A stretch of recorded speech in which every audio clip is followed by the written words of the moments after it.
Hi, this is Monica Olivas. I love running, eating, and sharing the best tips and strategies to help you run your best life. It's time to get inspired, do the work, and be brave so you can chase down your goals. Welcome to the Run, Eat, Repeat podcast. Today I'm recapping the short documentary Lorena Light Footed Woman about an amazing ultra runner from an indigenous community in Mexico. And we're talking about taking walk breaks. Cool or not cool? Let's discuss. But before that, I need some tough love with my goals. So let's start with that in the warm-up.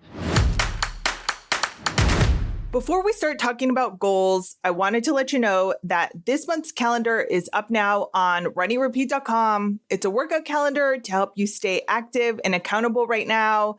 There are 3 or 4 running days per week and 3 strength training days, plus reminders to help you plan every Sunday and reminders to check in with @runnyrepeat on Instagram. More than anything, if you don't follow the suggestions, that's fine. If you have your own training plan that you want to coordinate with this, do whatever works for you. Always consult your medical professional before doing anything new. But the reason that I am encouraging this is that this is a challenging time.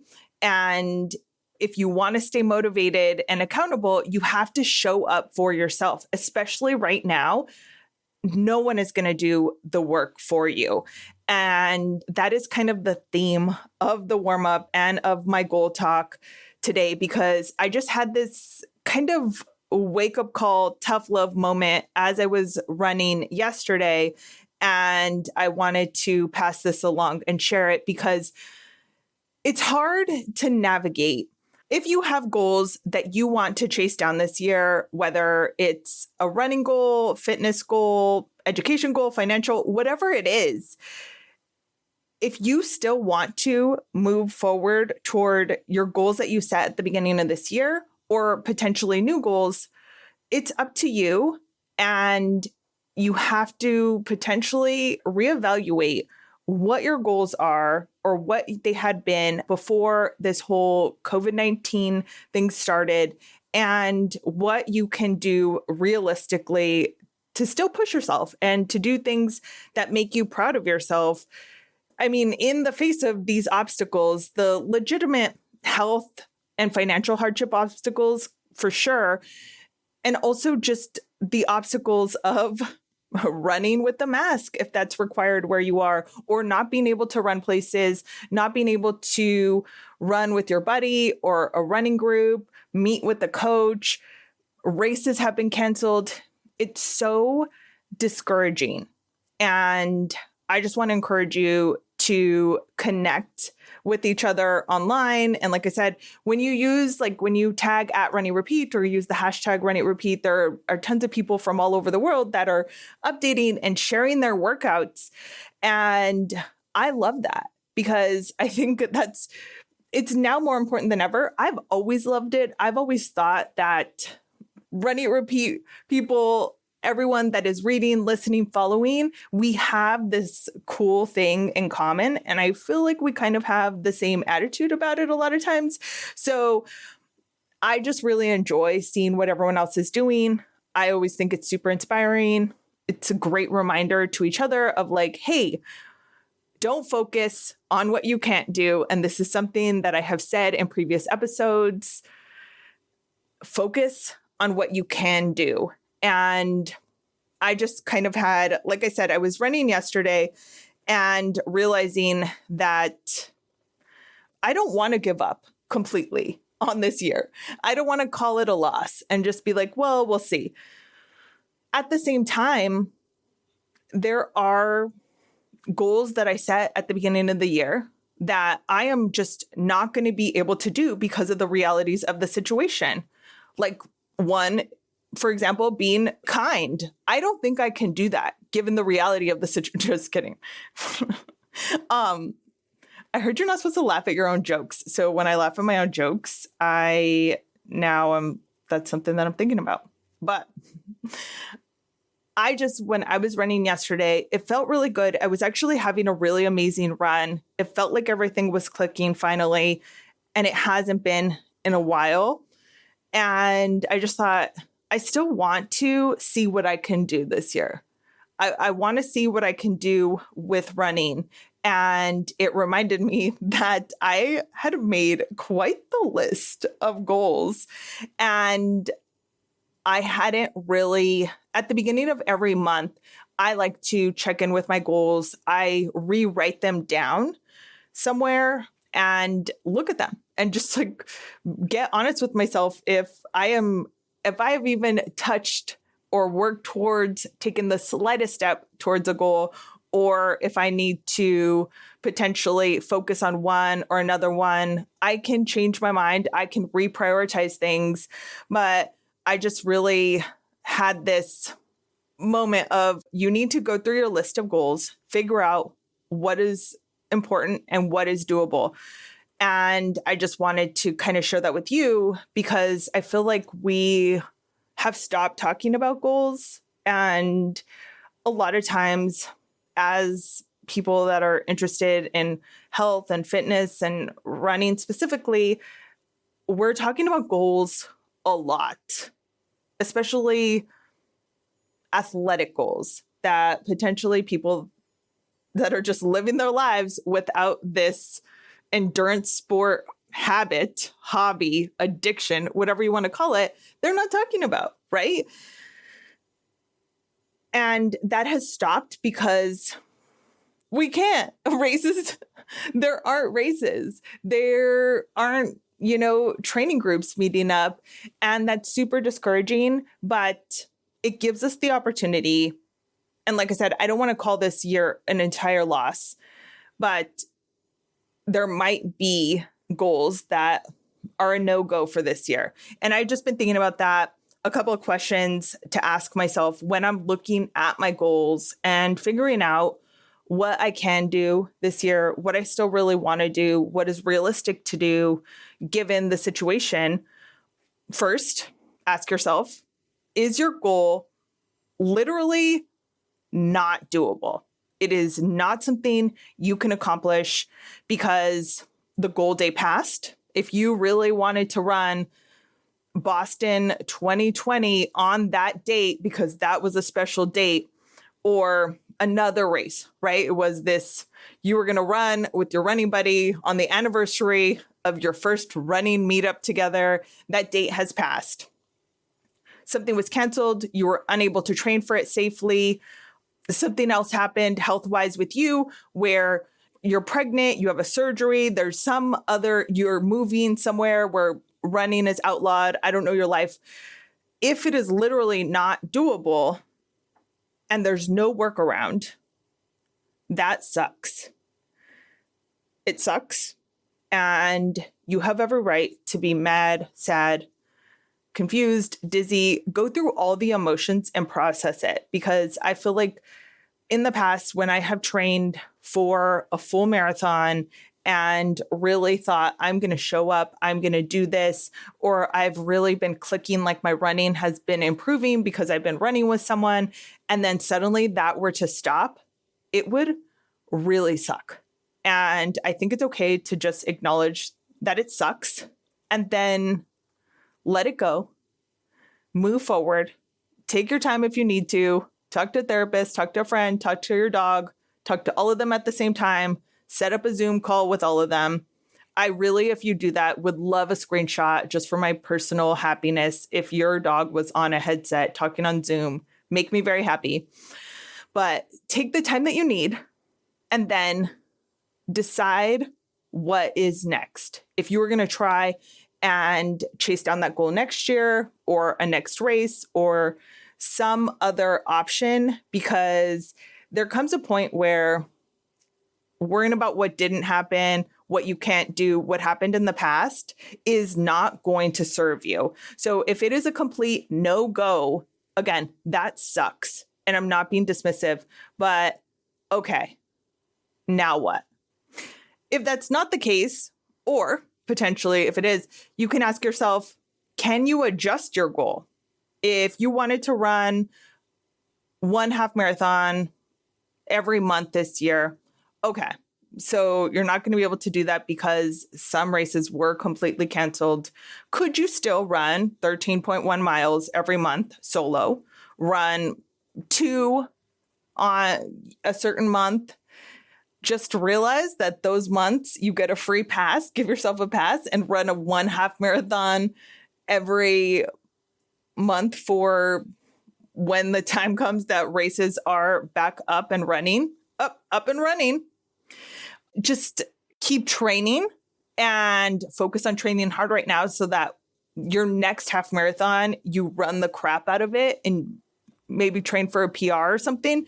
Like, is there a way to readjust that goal? Third, you can ask yourself, do you just want to let it go? Let the goal go. Just either give up on it, move on with your life, however you want to phrase it. You're free to change your goals and change your mind, but own it. You don't have to have a goal. Some of us are more goal-oriented than others, and no one really cares about your goals except you. If it is important to you, then do it and go for it. But it's also okay to just not have one right now and to say, you know what, me being active, being healthy, spending more time with my family, doing something else, whatever it is, that's more important to me right now. I just think it's best to empower yourself to acknowledge that this is your choice. And I just have more peace with it. If I ever am in a place where I'm like, yeah, that's not my goal anymore. Like, my goal was to weigh 130 something pounds for the longest time. And then I was like, yo, that's never been a realistic goal for you. And you need to let it go versus, wait, maybe if 1 year you get the flu and food poisoning and you go through a breakup in the same month, you'll finally get there. No, I was like, you know what? Let it go. I just play Frozen over and over, let it go. And I have had to realize, acknowledge, let the hell go of certain goals in my life that I was like, you know what, that's probably not the best thing for me. And that could also be the case with a running goal potentially, or with another health or fitness, with any goal. Own it. Own it. Own it. I haven't been watching Housewives, but when I think of the phrase own it, I think of Lisa Rinna from The Real Housewives of Beverly Hills. Own it. And if you want to just say, you know what, this year, I'm just going to focus on doing jigsaw puzzles or, I don't know, knitting sweaters for dogs, whatever your jam is, and not necessarily PR in the marathon, that's cool too. But I think because everything that changed and it continues to change with the coronavirus happened so abruptly, and races were canceled when people were ready to just like run the heck out of them. And potentially you've done so much work, right? And it is very heartbreaking and frustrating for that, just everything to be abruptly changed. And there have been legitimate obstacles. And it's also fair to just be like, you know what? No, I'm going to start over next year. And this year, I am not going to worry about whatever running, race, triathlon goal I had. I have been doing that today and yesterday. Like I said, it came to me yesterday because I realized that some of my goals, the goal to, I actually have them up right here.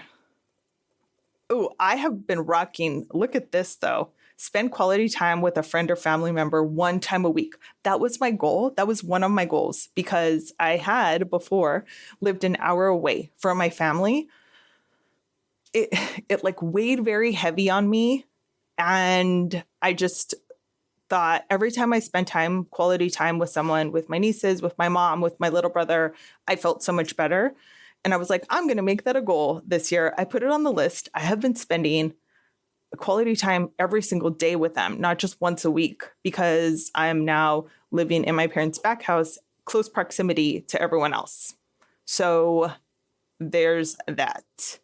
I I thought I had a number of races that I wanted to run this year. I guess that's just in my head that I want to run a half marathon every month. It wasn't one of my goals, but I was going to just adjust it to a race every month that races are back up and running. And I also have a time goal for a marathon. I really wanted to run a 3:35 full marathon this year.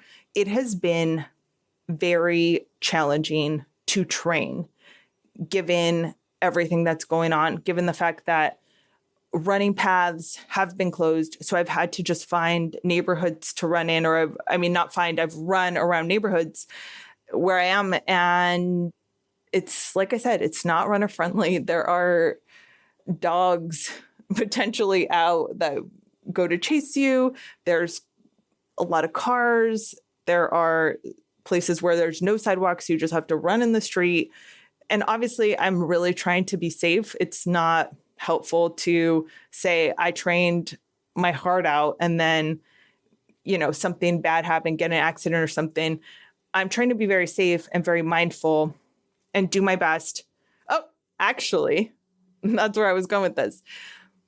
I don't think I have been doing my best. And that's what occurred to me as I was running yesterday. And I was having a really good run finally.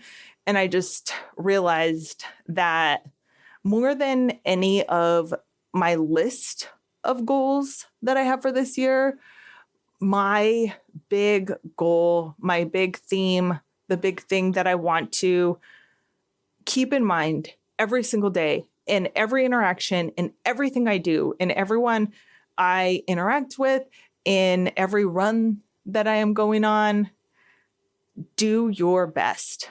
That is the theme for this year. Do your best. Do your best. And I haven't been doing my best. And like I said in the beginning, I've given myself a lot of grace in realizing this is a hard time.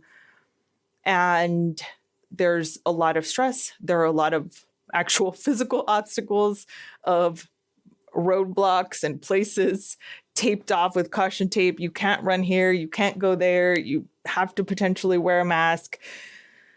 There have been a lot of obstacles. And so I've given myself a lot of grace.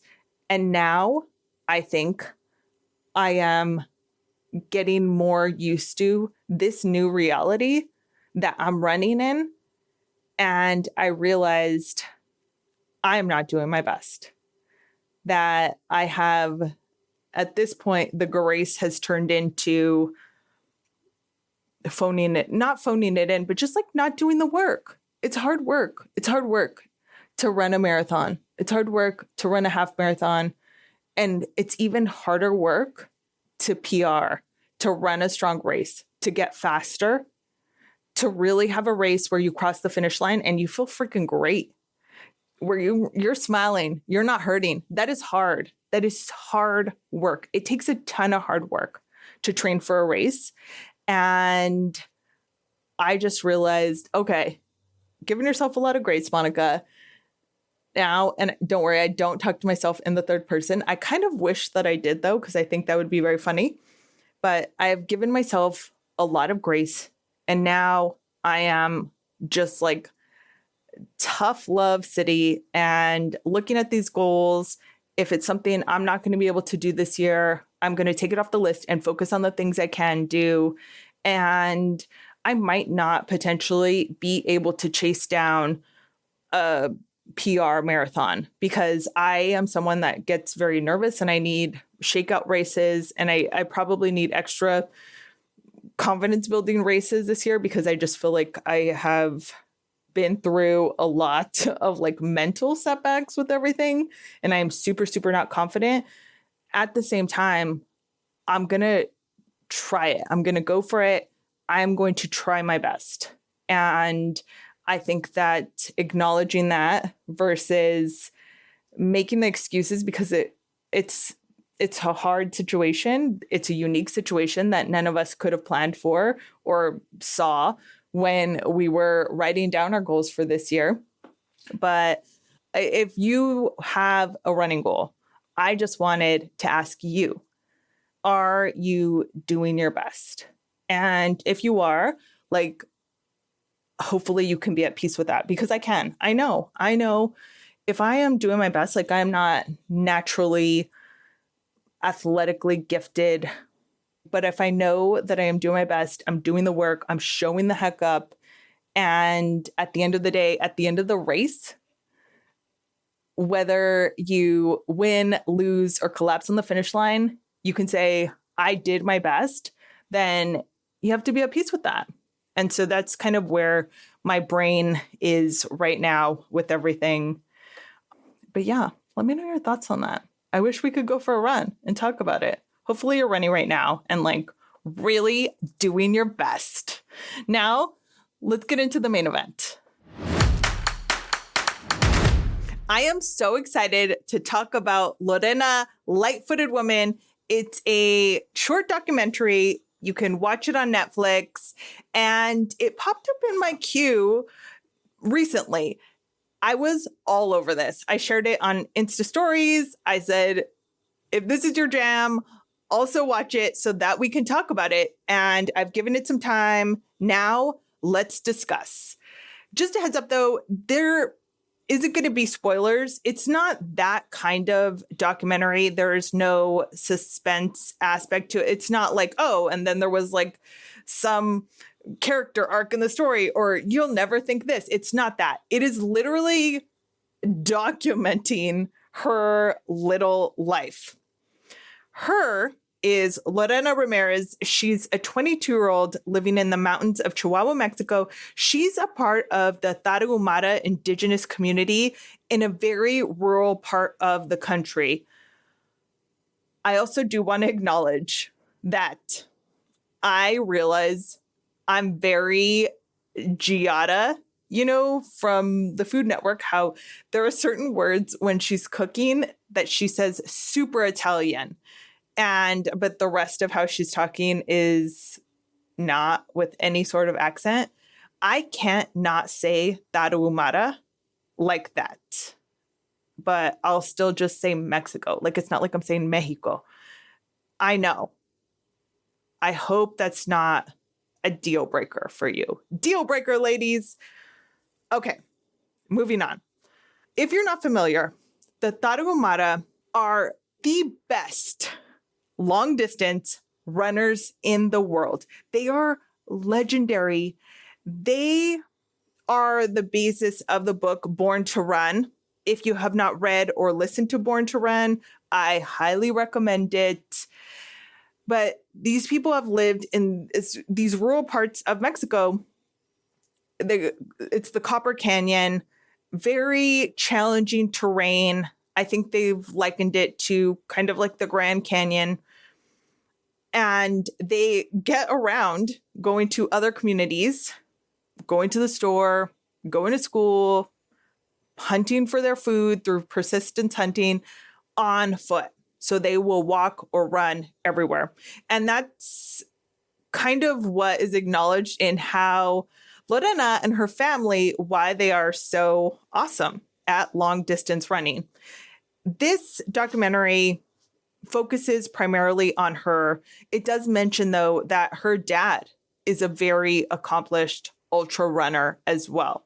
And it starts with her running a race. It's just footage of her running a race. There's also footage of, the beautiful mountains near where she lives. And she's running. People are cheering for her. You can see scenes where she is very well known. She has won a lot of ultra races now and is famous in the ultra running community.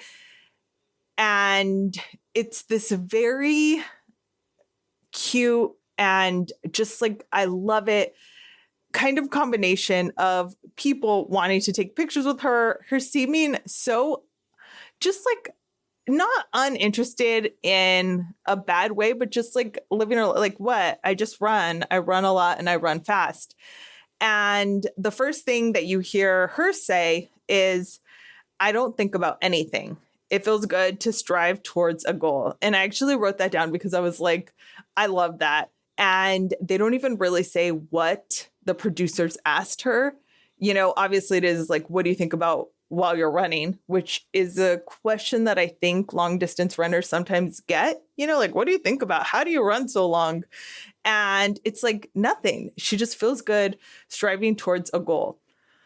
From there, we go and we see where she lives. And again, very rural place. And they're showing just day-to-day life. I found all of this fascinating because I really love the Tarahumara story, everything about it in the book, including, because they do talk about it in the book, what they eat. And they show a woman, I don't know if it's her mom, because they didn't talk to her at all, but knocking corn off of a cob, and there's like a little boy sleeping. And then Lorena's drinking something out of a mug. And I just was like, what is she drinking in that mug? And can I get the recipe? I don't even care what it is, but it has to contribute to her magical running powers. I just wanted to know all of the things.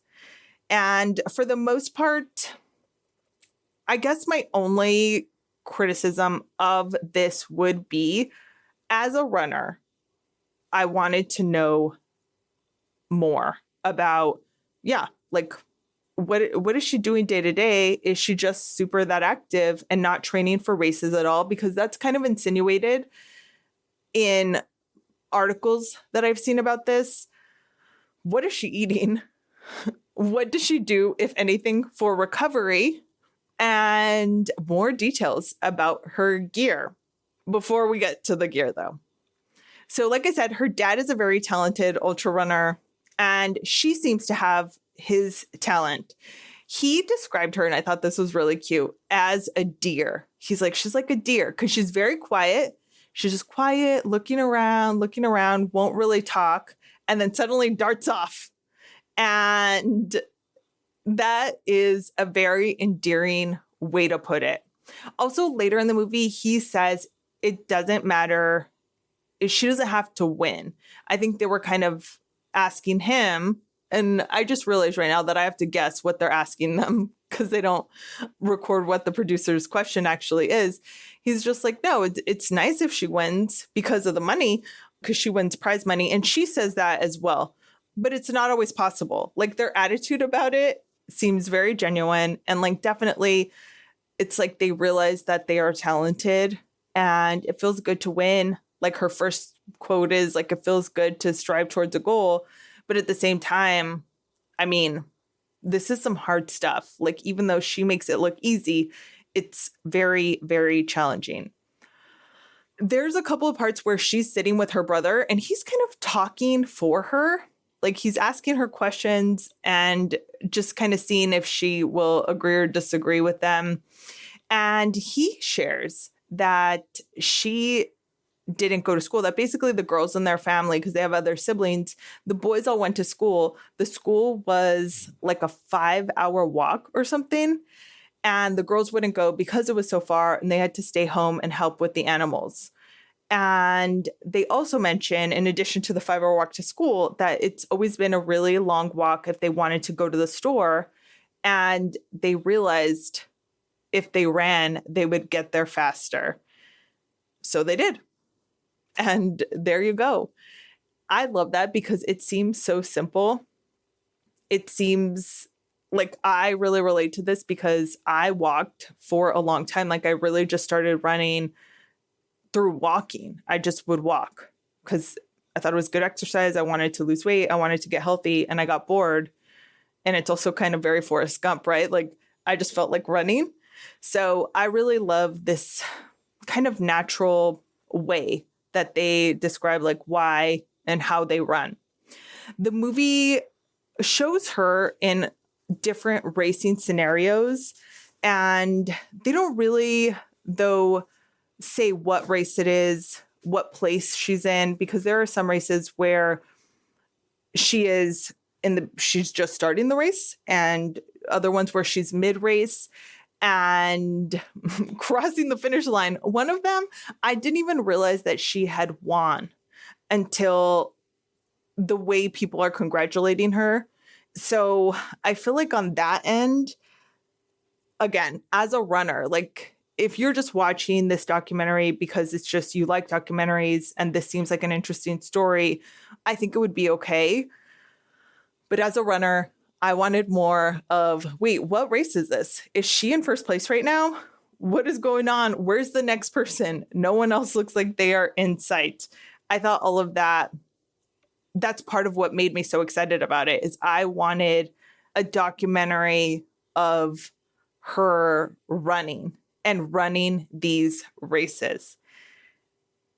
And I wanted to talk about, there's footage of her running some of the ultra marathons and walking, grabbing a water. She stops, she's walking for a while. It looks like she's pouring water like on her hand or something, taking a drink of it. And then she'll start running again. This happens more than once where they show her walking. And if you were not familiar with trail races or ultra races, it seems very odd to think that she is a very successful, accomplished ultra runner. She has won races, placed very high in races, kind of seemingly coming out of nowhere. I think she won a race that her dad had won like previously. She is amazingly talented and she is rocking it. And it seems weird to see someone walking in a race if you only know road races or you've only seen races on TV around the time of the Olympics.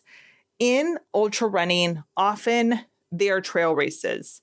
So they're super long races. An ultra marathon is anything that's over 26.2 miles, a marathon distance, anything over that. And often, because that is such a long distance, they're not going to shut down roads for 30 miles. They are on trails. So it also makes it more challenging, more technical. Sometimes it's single track. So people kind of have to be like close together, single file. And when I ran my first trail race, it was an ultra marathon. I somehow got tucked into running a 50K. And it was actually called the Born to Run ultra marathon. And it is in California. It's in a city called Los Olivos, which is one letter off of my last name. And I think a magical coincidence. So the Born to Run ultra marathon was my first ultra marathon, my first and only. I've not done an ultra marathon since, but it was also my first trail run, not just trail race, trail run. I had never run on a trail before. I had never went on a trail run, 1 mile, 3 miles, any distance at all. I had never run on a trail. And then I was there to run over 30 miles on a trail, like a big tonta. I survived, obviously. And I learned real freaking quick that we started, right? We're going, it's early in the race. I was like a mile or two in, and in the distance, I see a big hill that we are going towards, and the people in front are walking it briskly, marching enthusiastically, but they are not racing up that hill. And I was a little confused, but humble enough to realize that those people are better than me on every level. They're more experienced, they're better runners, they're faster, they know what they are doing. That's where we walk. It was a steep hill, and we have a long, bumpy, dusty road ahead of us. That is a walking situation.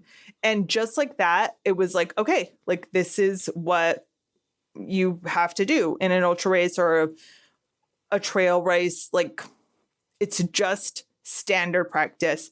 And I wanted to note that because even in full marathons, the lead pack is sprinting. Like you would not see them walk up a hill, even Heartbreak Hill in Boston. They are sprinting up at all times, every hill, down everything. Like you just don't see people walk in a race that potentially win it. And I wanted to make it a point to address that because I realized that people talk about walking like it is such a defeat. And I recently, when I shared the running and strength calendar, shared a chart of like run walk intervals if you are new to running and or getting back to running or just want to use run walk intervals. There are 4 different kind of like categories of options. And I know that a lot of people tell me, oh, I ran 3 miles, but I took a bunch of walk breaks, or I can't run it all the way through, or just like questions about walking breaks as if it is some sort of failure. And it's not. And this is further evidence and just another opportunity to remind you that sometimes it is a part of a strategy.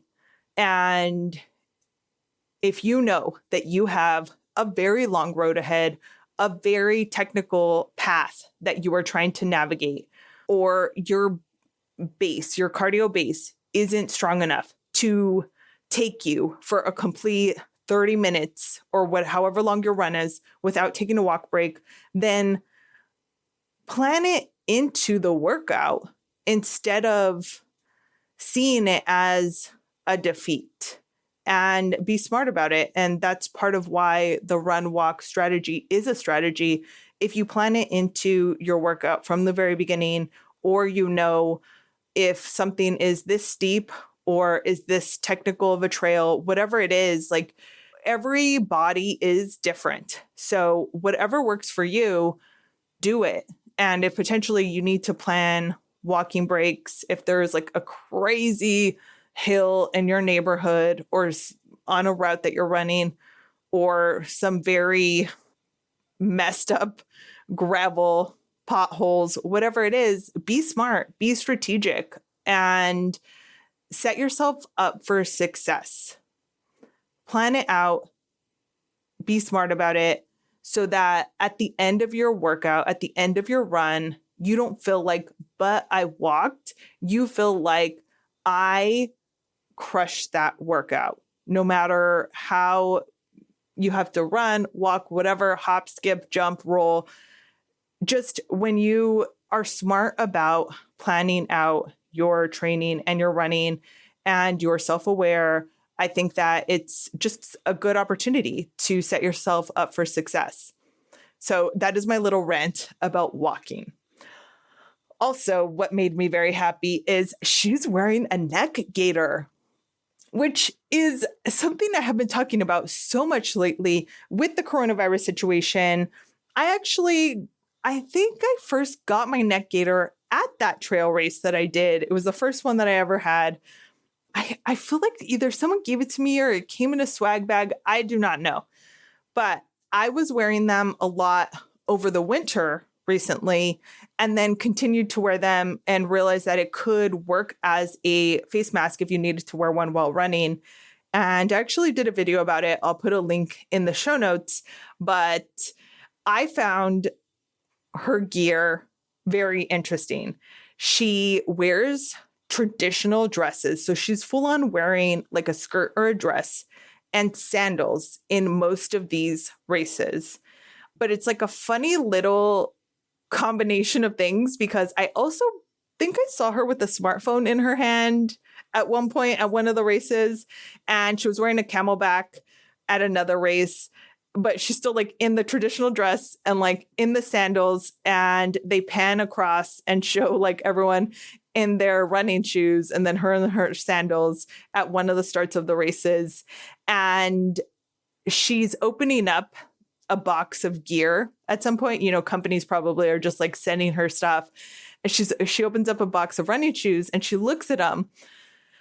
She says, like, these are nice, but I probably won't wear them to run, because people that wear shoes like this are usually behind me in races. And I just thought that was burn. Oh, that's a slow burn. And I'm a slow runner, so that's what I get. But I just thought it was like really funny, because she is not cocky. She's so quiet and just like just seems like the most quiet, shy person. But that was like funny. And she did like a little smirk after, like she knew she was like being cheeky.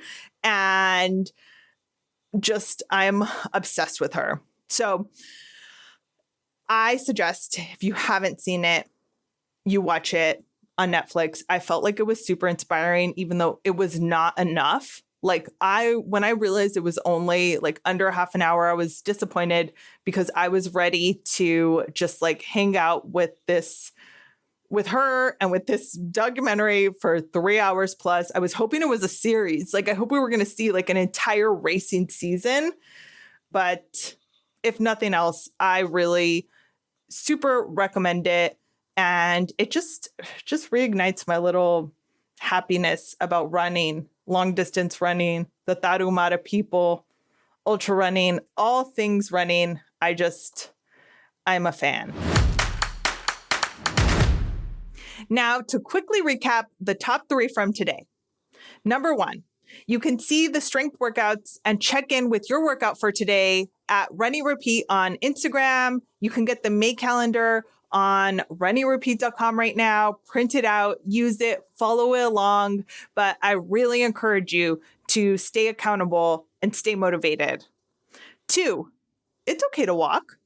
Even Lorena, the best ultramarathon runner in the world, wearing sandals and a dress, speedy as heck, sometimes walks. And 3, consider reevaluating or checking in with your goals, adjust as needed, and then chase them down. Links to everything mentioned today are on runeatrepeat.com in the show notes. Make sure that you're following me on Instagram at runeatrepeat and check in daily. It's really encouraging and motivating for everyone else too. I think the more that we see other people check in, people of all running abilities in all different locations, doing different things with their time, it just keeps us all in it together. And I really hope that you stay safe and have a great run.